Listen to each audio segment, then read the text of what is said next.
Welcome back to our class on Old Testament backgrounds. Today we will be looking at David particularly, but we'll be looking at Saul and Solomon as well. We'll be looking at the age of the United Kingdom, and we are right in the middle of our quarter. We're also right in the middle of our 5 weeks looking at the Old Testament from a chronological standpoint. It's been pretty straightforward so far as books of the Bible and where they fall. But beginning next week, especially, we will try to move through and note where some of the prophets, some of the last 17 books of the Old Testament or so should fit in as we look at the divided kingdom, particularly. And so that'll be fun for us to do. But today we'll be looking at the United Kingdom.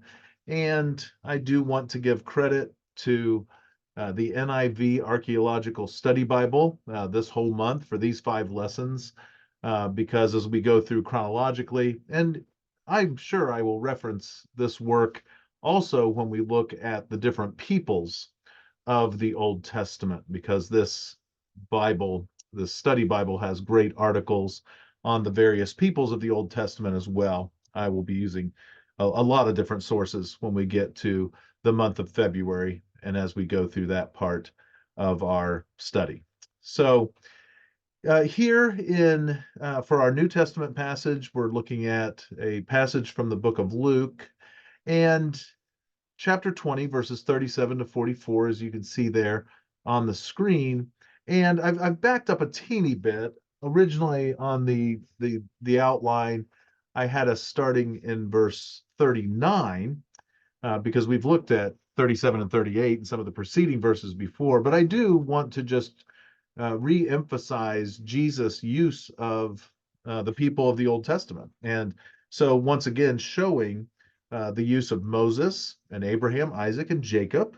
And so we have the patriarchs, and then we have Moses, of course, the central figure of the Exodus from Egypt and the 40 years of wandering and the giving of the law. So Moses, a very key figure. But also in this passage, as we look at 39 to 44, Jesus will mention David. And so that's significant as well as we look at this lesson for today, the United Kingdom.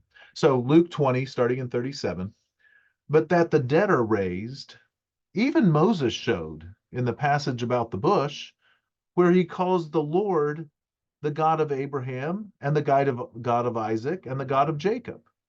Now he is not God of the dead, but of the living, for all live to him. Then some of the scribes answered, Teacher, you have spoken well, for they no longer dared to ask him any question. They knew they were not going to be able to trap him, and they also knew that his answers were very, very, well, of course, accurate and full of truth. So continuing on through here, but he said to them, how can they say that the Christ is David's son? For David himself says in the book of Psalms, the Lord said to my Lord, sit at my right hand until I make your enemies your footstool. David thus calls him Lord. So how is he his son? Now, of course, we understand this. I hesitate to say fully, but we understand how David can call the Christ Lord, because he is the Son of God. They would not have had such an understanding, of course, at that time. Jesus, of course, knew how David was able to write this, inspired by the Holy Spirit, and it be accurate. But they were not able to answer that, of course. Who would have guessed at that time that the Messiah would have been born a baby and be God himself, Emmanuel, God with us? How could they have ever dreamt of this plan? Of course, they could not, and they could not answer that question. I want us to look at Psalm 110, which Jesus quotes here, because this is not the only time in the New Testament that this psalm, particularly verse 1, but you'll see some other verses quoted as well. So when we look at the Old Testament, of course, we get a little insight right away, and not that there was any ambiguity in the Luke passage. The Lord says to my Lord, we understood that it was the Lord God speaking to David's Lord. Um, Sit at my right hand until I make your enemies your footstool. Here, it's very clear because in the Old Testament we have the personal name of God in the small caps. And so we know we're talking about the Almighty God, the Lord, Jehovah, Yahweh, says to David's Lord, David's master, sit at my right hand until I make your enemies your footstool. And then the psalm continues, the Lord sends forth from Zion your mighty scepter. Rule in the midst of your enemies. Your people will offer themselves freely on the day of your power in holy garments. From the womb of the morning, the dew of your youth will be yours. The Lord has sworn and will not change his mind. You are a priest forever, after the order of Melchizedek. And of course, we get a further insight into this in the book of Hebrews. And then the last three verses of this psalm, the Lord is at your right hand. He will shatter kings on the day of his wrath. He will execute judgment among the nations, filling them with corpses. He will shatter chiefs over the wide earth. He will drink from the brook by the way. Therefore, he will lift up his head. And of course, we know that ultimately the victory will be through Jesus Christ and because of Jesus Christ and his power over death and his willingness to bear our sins. All right, so today we are only looking at about 120 years if we're looking at this from a chronological standpoint. A little bit more if you count Saul's life leading up to his reign, but basically 120 years. We are looking at the United Kingdom. So you see David up there and his reign from 110 to 970. So let's sandwich him with Saul and Solomon and look at these years. So the United Kingdom only lasted for those 120 years. Saul from 1050 to 1010, David from 1010 to 970, and then Solomon from 970 to 930. Before we look at Saul's reign, and we're not going to look at a whole lot concerning it, but let's look at what led to the Israelites having a God on earth at all. A king on earth at all. God was their king, but they determined that they wanted an earthly king. And so Israel rejected their God. So 1 Samuel 8, 1 through 9. When Samuel became old, he made his sons judges over Israel. The name of his firstborn son was Joel, and the name of his second, Abijah. They were judges in Beersheba. Yet his sons did not walk in his ways, but turned aside after gain. They took bribes and perverted justice. Then all the elders of Israel gathered together and came to Samuel at Ramah and said to him, behold, you are old, and your sons do not walk in your ways. Now appoint for us a king to judge us like all the nations. But the thing displeased Samuel when they said, give us a king to judge us. And Samuel prayed to the Lord. And the Lord said to Samuel, obey the voice of the people in all that they say to you. For they have not rejected you, but they have rejected me from being king over them, according to all the deeds that they have done, from the day I brought them up out of Egypt, even to this day, forsaking me and serving other gods. So they are also doing to you. Now then, obey their voice. Only you shall solemnly warn them and show them the ways of the king who shall reign over them.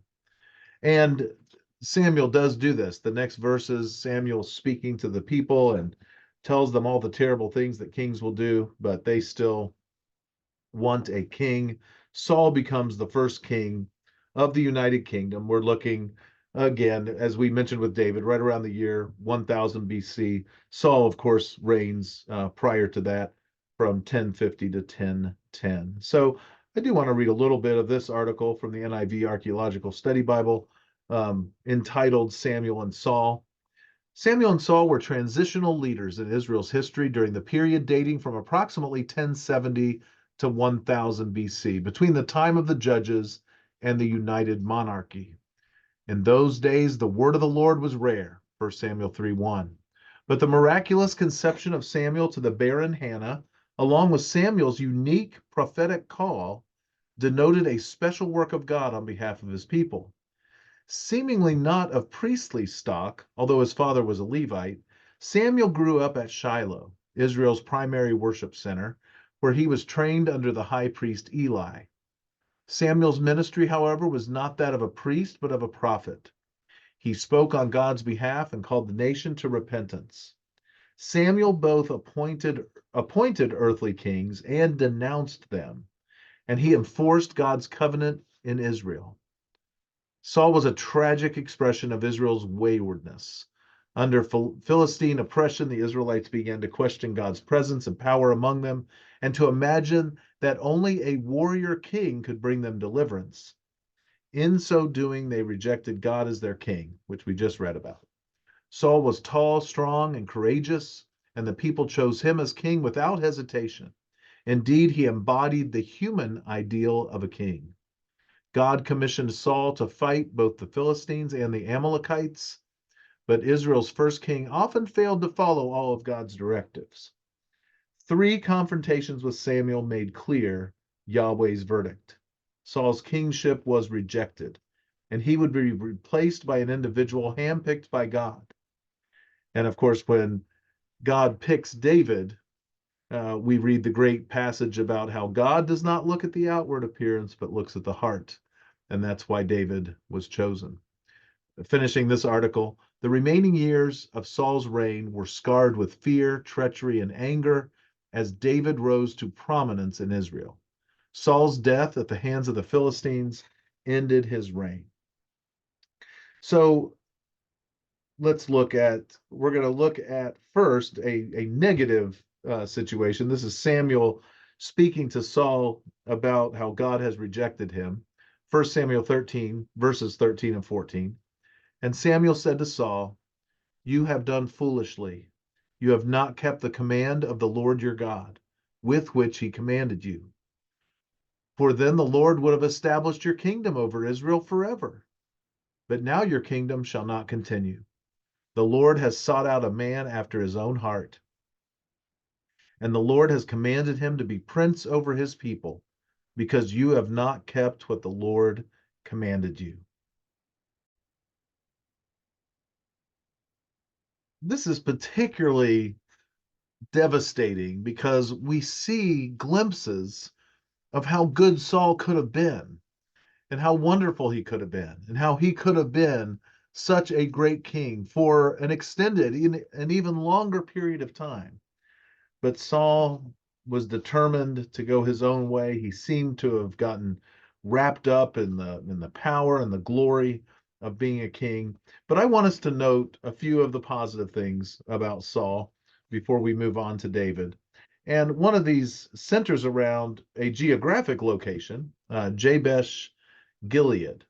And so let's take a look at this. And we just read 1 Samuel 13. We're going to drop back and read 1 Samuel 11, the first 15 verses in just a moment. But a great article here on Jabesh Gilead. It was located in the territory of Manasseh on the eastern side of the Jordan River. However, its exact location is unknown. Judges provides no specific information regarding the city's precise location, surrounding topography, or characteristics. Judges 21 states that its inhabitants were massacred by 12,000 Israelite warriors because Jabesh Gilead had not sent soldiers for the attack on the Benjamites following the atrocity at Gibeah, chapters 19 and 20, back in Judges, of course. Only 400 virgins were spared. These unfortunate young women were designated for the Benjamite men, since the other Israelites had sworn not to give them their own daughters as wives. Jabesh Gilead is next mentioned in the context of Saul.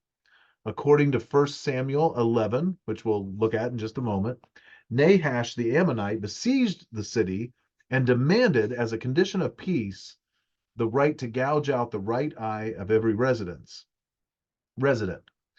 The city sent messengers to the newly anointed Saul and begged for help. Saul quickly gathered a sizable pan-Israelite force and devastated the army of Nahash. The residents of Jabesh Gilead did not forget this deliverance.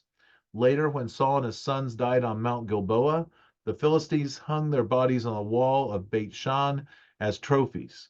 The men of Jabesh Gilead traveled by night to Beit Shan, reclaimed the bodies, and brought them back to Jabesh Gilead for cremation and burial. They then mourned Saul and fasted for 7 days. When David learned of this brave action, he sent special messengers to carry a blessing to the city. Scholars have attempted to approximate Jabesh Gilead's location based upon the fact that it was a night's journey from Beit Shan. Our only other clue comes from Eusebius, a Christian historian from the 4th century AD. If Eusebius's information is correct, the modern hill Tel Maklub must be the location of the biblical Jabesh Gilead. Surface surveys have yielded pottery from Iron Age 1, which suggests that its habitation history matches the biblical chronology. The site is only 10 miles from Beit Shan, so an overnight trip to Beit Shan on foot is quite reasonable. Tel Maklub remains unexcavated. And it's located in Jordan, the country of Jordan, and it is unfortunate that there are so many places well, probably around the world, but so many places that we could learn so much from if there were excavations taking place. I remember being in one of the museums in Cairo years and years ago, and there were just some open doors back into some warehouses, and it would have reminded you of what Nicolas Cage and the other actors and actresses saw in their fictional characters in the movie National Treasure. When they finally find the treasure at the end of the movie, there were just rooms full of things in the museum there in Cairo that had never been looked at. They've never had time to go through them and read them and translate them or even look at the objects. It is just absolutely incredible. And those are things right in the museum that there haven't been time. Imagine all the things that possibly could be dug up if there were the people and the time to do it. It would be quite amazing. So let's look at this 1 Samuel passage. Then Nahash the Ammonite went up and besieged Jabesh Gilead, and all the men of Jabesh said to Nahash, "Make a treaty with us, and we will serve you." But Nahash the Ammonite said to them, "On this occasion I will make a treaty with you, that I gouge out all your right eyes, and thus bring disgrace on all Israel." The elders of Jabesh said to him, "Give us 7 days respite, that we may send messengers through all the territory of Israel. Then, if there is no one to save us, we will give ourselves up to you." When the messengers came to Gibeah of Saul, they reported the matter with the ears of the people, and all the people wept aloud. Now behold, Saul was coming from the field behind the oxen, and Saul said, "What is wrong with the people that they are weeping?" So they told him the news of the men of Jabesh. And the Spirit of God rushed upon Saul when he heard these words, and his anger was greatly kindled. He took a yoke of oxen and cut them in pieces and sent them throughout all the territory of Israel by the hand of the messengers, saying, "Whoever does not come out after Saul and Samuel, so shall it be done to his oxen." Then the dread of the Lord fell upon the people, and they came out as one man. When he mustered them at Bezek, the people of Israel were 300,000, and the men of Judah 30,000. And they said to the messengers who had come, "Thus shall you say to the men of Jabesh Gilead, tomorrow by the time the sun is hot, you shall have salvation." When the messengers came and told the men of Jabesh, they were glad. Therefore the men of Jabesh said, "Tomorrow we will give ourselves up to you, and you may do to us whatever seems good to you." They said that to Nahash, of course. And the next day Saul put the people in 3 companies, and they came into the midst of the camp in the morning watch and struck down the Ammonites until the heat of the day. And those who survived were scattered, so that no 2 of them were left together. Then the people said to Samuel, "Who is it that said, 'Shall Saul reign over us?'" Bring them in that we may put them to death. But Saul said, not a man shall be put to death this day, for today the Lord has worked salvation in Israel. Then Samuel said to the people, come, let us go to Gilgal, and there renew the kingdom. So all the people went to Gilgal, and there they made Saul king before the Lord in Gilgal. There they sacrificed peace offerings before the Lord, and there Saul and all the men of Israel rejoiced greatly. Well, what an incredible, wonderful um, piece of information, obviously, that we have there. Absolutely incredible. All right, so I do want to show you where possibly Jabesh Gilead was, and on the map that you see right here, we have the dig at Maclub, and that has not been excavated yet, as we just read, but that's about the location. You can see right here, and then I've got that blown up. Let's look at the blow up of this. So the tell is right here, and this is a modern map. This is Google Maps. And so it says TALL instead of TEL or TELL. But this is the location where Jabesh Gilead might have been. And you can see Beit Shan right here at these crossroads. And that would have been a distance that would be travelable by night. All right, so let's move on to David. And we're going to, of course, with David, we're going to have a little bit more about Saul as he comes to his prominence and eventually becomes king in approximately the year 1010. So, one thing with David that's important in archaeology is the Tel Dan Stela. And I do want to note this for you. In 1993 and 1994, fragments of an Aramaic monumental inscription were discovered in Tel Dan, Israel.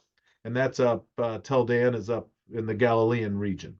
Although only a fraction of the original inscription was recovered, the preserved portion alludes to 8 biblical kings. Based on the names recorded in the document, it can be dated to around 841 BC. Even though his name is missing, it appears that Hazael, king of Aram, from approximately 842 to 800, commissioned the stela to commemorate his defeat of Joram and Ahaziah at Ramoth Gilead. Hazael is mentioned in the records of Shalmaneser III, king of Assyria, from approximately 858 to 824, and his name is inscribed on objects taken as booty by the Assyrians. The initial lines of the inscription mention my father, possibly a reference to Ben-Hadad II, Hazael's predecessor. The names of Joram and Ahab can be restored in the phrase, I killed Joram, son of Ahab, king of Israel, where the brackets indicate Lucane in the original text. Things that are missing but can be, um, uh, what would you say? Things that can be conjectured to have been there. Joram was king of Israel from approximately 852 to 841, while Ahab ruled from approximately 874 to 853. This is followed by the statement, and I killed Ahazahu, son of Jehoram, king of the house of David. And that of the house of David is very clear on this stela. I'm going to show you a blown up picture of it in just a moment. Ahaziah ruled Judah in 841. The name of Jehoram, who reigned from 848 to 841, can be supplied where the text is missing. The most remarkable aspect of the Tel Dan stela is the phrase House of David, providing extra biblical evidence for the existence of David. This is important because some recent scholars have denied the existence of the United Kingdom under David and Solomon, treating David as a character more of legend than of reality. The inscription demonstrates that ancient kings recognized the Davidic dynasty over Jerusalem and by implication validates the historicity of David himself. Some scholars have tried to avoid this implication by arguing for an alternative translation for those words, House of David, claiming that the words refer to some place or to a god rather than to King David. Few are persuaded by these protests, and the inscription is widely recognized to be an extra biblical witness to the dynasty of David.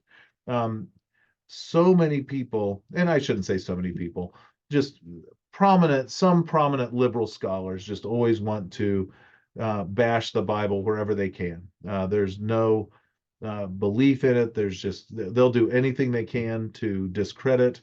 Of course, for us, we don't need extra biblical evidence. We don't need the Tel Dan Stela, but it is always very nice when the liberal scholars have to be honed back in to the truth instead of just making things up, which oftentimes is the case.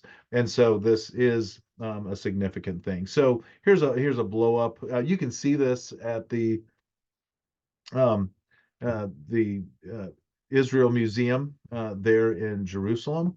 And I tried to find my own picture of it, but I could not. So this is just an internet picture. There were tons of pictures almost exactly like this that show House of David highlighted there. And right here is where it's highlighted. Of course, it reads right to left. And this is the D, this is the V, and the D, David. And this is House of Beit David. So pretty awesome. As we continue to look at David, obviously many articles in the NIV Archaeological Study Bible about David. I just want to read starting at the bottom here. I'm going to focus a teeny bit on David's writing. So here are the paragraphs blown up that I'd like us to look at. Actually, it's one paragraph. The Book of Chronicles, which was written after the exile, attributes to David a foundational role in the establishment and organization of temple worship. David's importance in Israel's worship is also reflected in the fact that 73 of the 150 Psalms are attributed to him.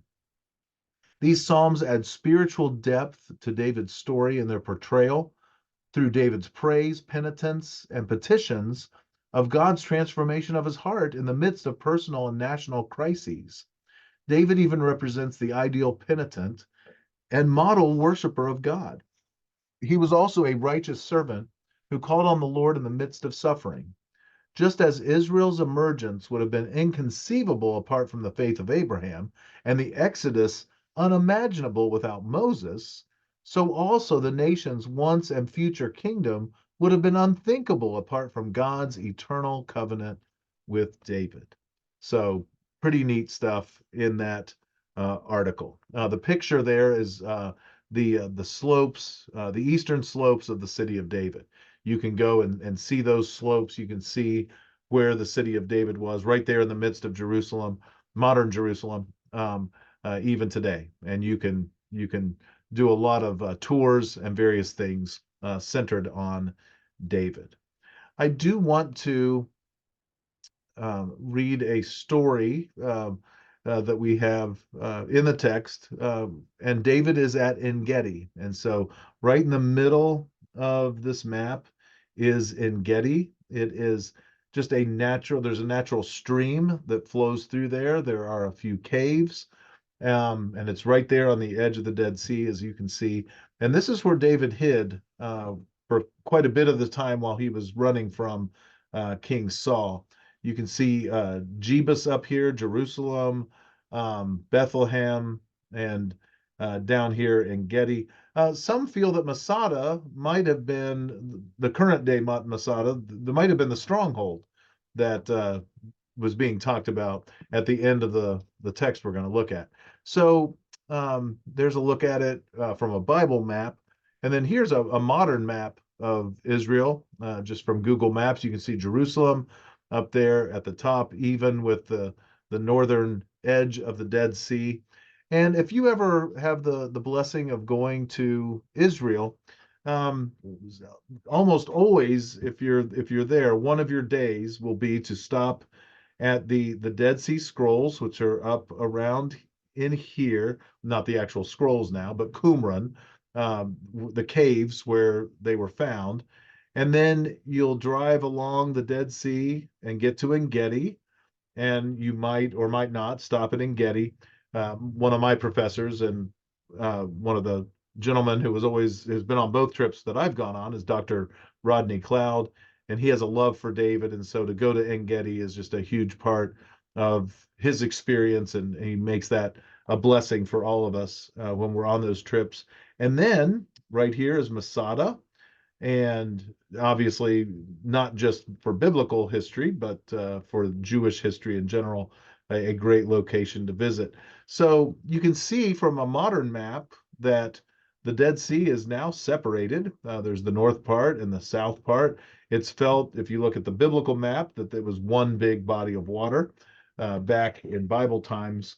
But now there has been, just from the drying out of the Dead Sea, a separation between the north and the south part, and the south part not nearly as big as it used to be. All right, so let's read from 1 Samuel 24, 1 to 22. When Saul returned from following the Philistines, he was told, "Behold, David is in the wilderness of En-gedi."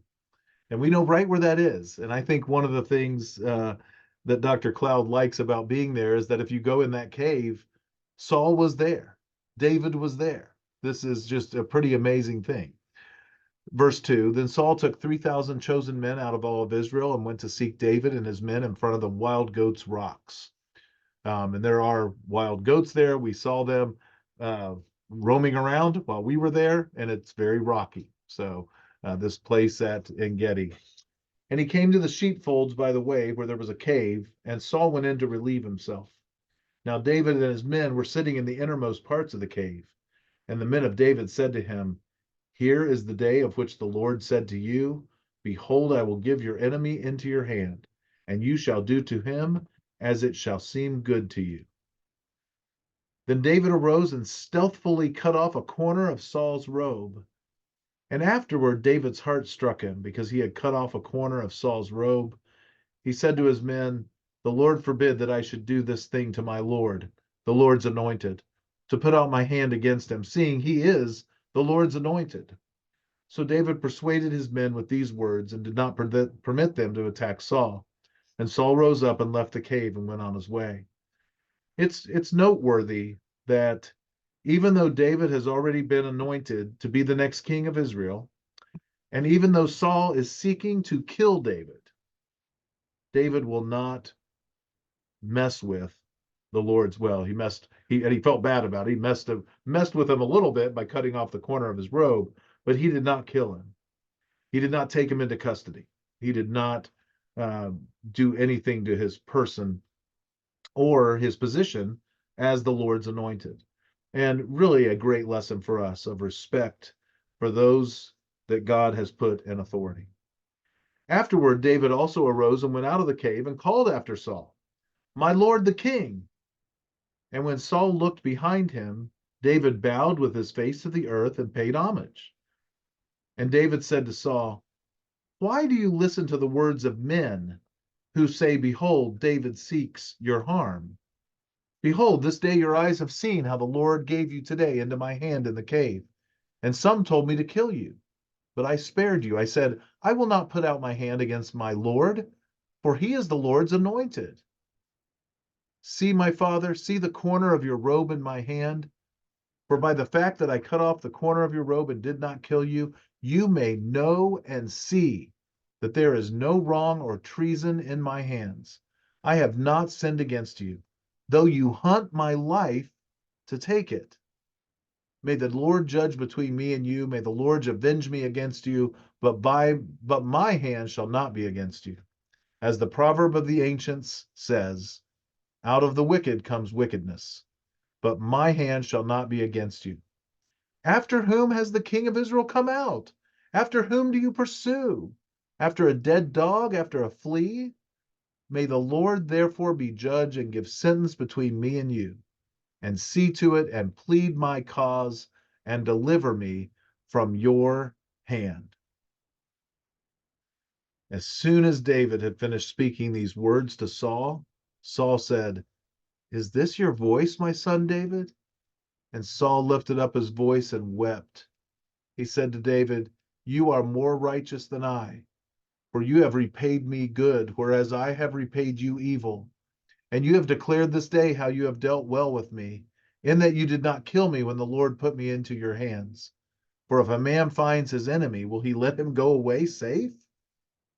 So may the Lord reward you with good for what you have done to me this day. And now, behold, I know that you shall surely be king, and that the kingdom of Israel shall be established in your hand. Swear to me, therefore, by the Lord, that you will not cut off my offspring after me, and that you will not destroy my name out of my father's house. And David swore this to Saul. Then Saul went home, but David and his men went up to the stronghold. And it does say went up to the stronghold. So it could be Masada, it could be some other place that was high up in these cliffs along uh, the the west side of the or the east side of the Dead Sea. There are cliffs on both sides actually in some places.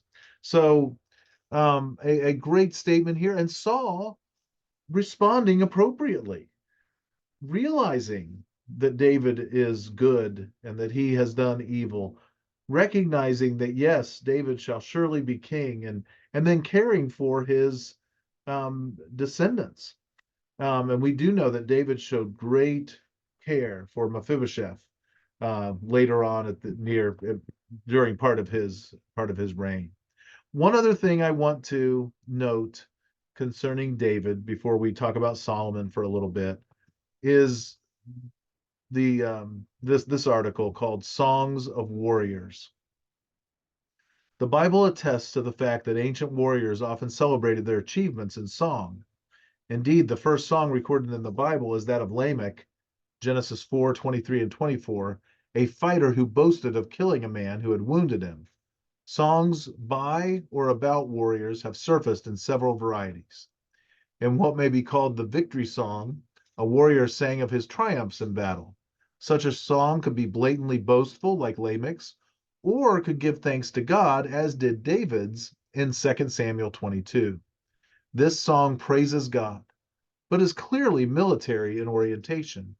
He trains my hands for battle, my arms can bend a bow of bronze.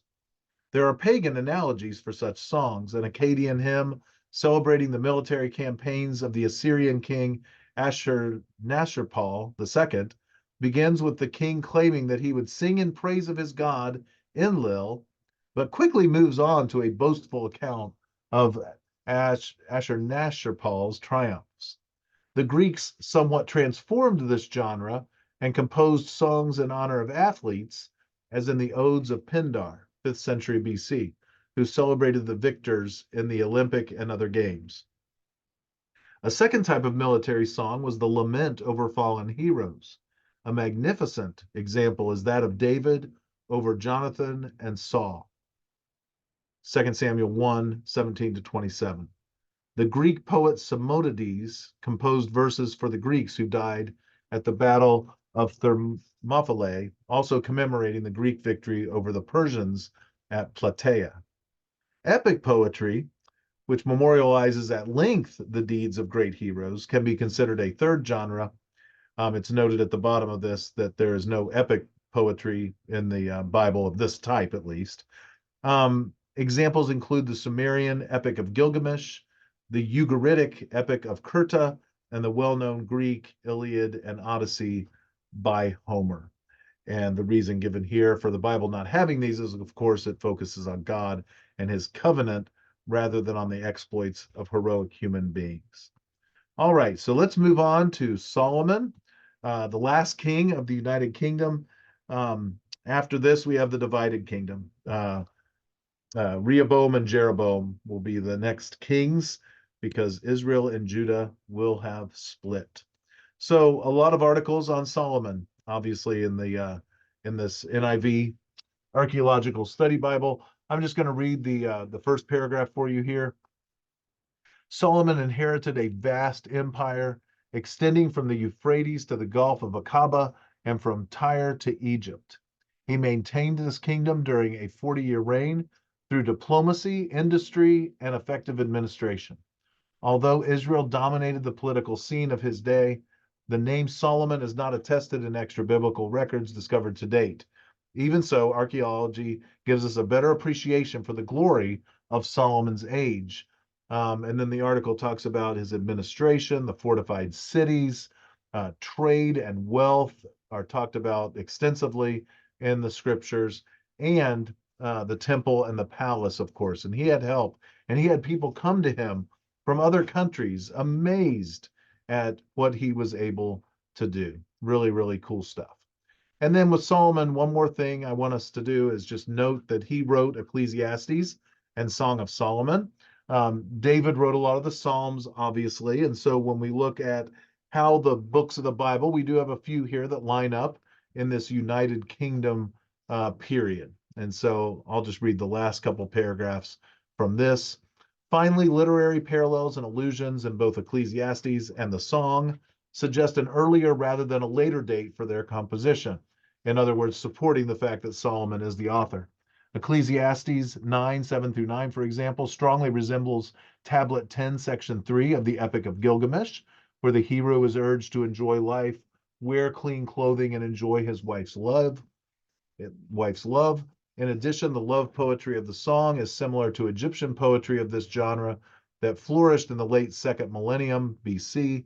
It's likely that Solomon, at the height of Israel's power, would have known this literature, but quite unlikely that obscure post-exilic writers would have been familiar with it or expected their readers to appreciate it. Given the internal indicators that point to Solomonic authorship and the lack of satisfactory evidence to the contrary, and there's really none. There might be some people who can make some arguments here and there, but nothing to validate that view.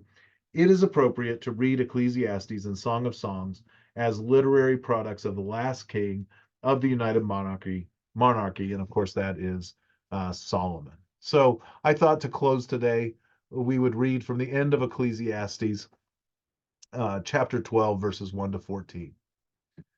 Remember also your Creator in the days of your youth, before the evil days come and the years draw near, of which you will say, I have no pleasure in them. Before the sun and the light and the moon and the stars are darkened, and the clouds return after the rain. In the day when the keepers of the house tremble, and the strong men are bent, and the grinders cease because they are few, and those who look through the windows are dimmed, and the doors on the street are shut. When the sound of the grinding is low, and one rises up at the sound of a bird, and all the daughters of song are brought low. They are afraid also of what is high, and terrors are in the way. The almond tree blossoms, the grasshopper drags itself along, and desire fails. Because man is going to his eternal home, and the mourners go about the streets. Before the silver cord is snapped, or the golden bowl is broken, or the pitcher is shattered at the fountain, or the wheel broken at the cistern, and the dust returns to the earth as it was, and the spirit returns to God who gave it. Vanity of vanities, says the preacher. All is vanity. He'll clarify his statement here. Besides being wise, the preacher also taught the people knowledge, weighing and studying and arranging many proverbs with great care. The preacher sought to find words of delight, and uprightly he wrote words of truth. The words of the wise are like goads, and like nails firmly fixed are the collected sayings. They are given by one shepherd. My son, beware of anything beyond these. Of making many books there is no end, and much study is a weariness of the flesh. The end of the matter, all has been heard. Fear God and keep his commandments, for this is the whole duty of man. For God will bring every deed into judgment with every secret thing, whether good or evil. Next week, we will look at the divided kingdom. May the Lord bless us and keep us as we study his word.